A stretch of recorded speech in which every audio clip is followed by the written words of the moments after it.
kızı niye istersin? Hastadır. Sizin orada kız yok mu? Vardır. Ben bunu isterim. Senin ataların yok mudur? Bunlar ne der bu işe? Vardır dedim. Ben bunu isterim.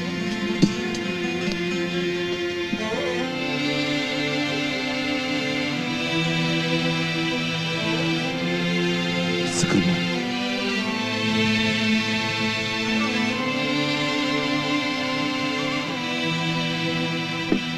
Bak şu dağlara, bölük bölük.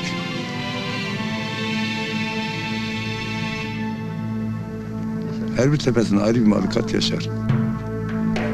Hepsinin bir töresi vardır. Senin de bir tören vardır. O ne der? Haydi kızı aldın. Nereye götüreceksin ha? Siz dememiş miydiniz? Onun dermanı dağlardır. Elbette bizi barındıracak bir yer vardır. Bak kardeş, bu dağlarda kısmet kimsenin ayağına gelmez. Sen kısmetini bulmuşsun. İyi ya da kötü, kısmetin senindir.